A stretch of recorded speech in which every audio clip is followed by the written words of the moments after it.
Praise lord అందరికీ.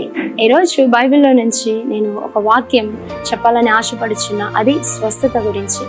ఈ స్వస్థత వాక్యం పాత నిబంధనలో ఉంది, కొత్త నిబంధనలో ఉంది. పాత నిబంధనలో యెషయా గ్రంథం 53:5 చూసుకుంటే, ఆయన పొందిన గాయముల చేత మీకు స్వస్థత కలుగుచున్నది అని ఉంది. ఇదే వాక్యం కొత్త నిబంధనలో చూసుకుంటే, 1 పేతురు 2:24 ఆయన పొందిన గాయముల చేత మీరు స్వస్థత నొందితిరి అని ఉంది. ఇట్ హాస్ డన్, ఆల్రెడీ స్వస్థత నొందితిరి అని దేవుని వాక్యం సెలవిస్తుంది.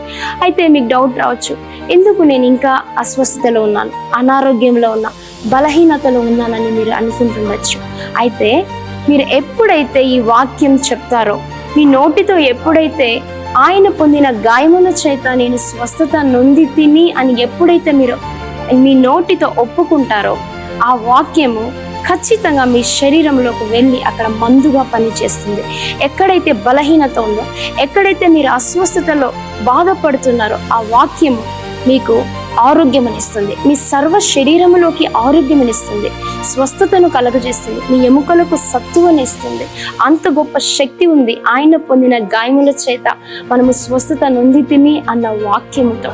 కాబట్టి అందుకే యేసయ్య శిలువ మరణ పునరుత్థానపు ద్వారా స్వాస్థ్యముగా ఇచ్చాడు ఆయన యొక్క స్వస్థతను. సో మనము ఇప్పుడు ఆ యొక్క స్వస్థతకు స్వాస్థ్యంగా ఉన్నాం. స్వాస్థ్యం అంటే ఏంటి? వారసులము. స్వస్థతకు వారసులుగా ఉన్నాం. ఆమేన్.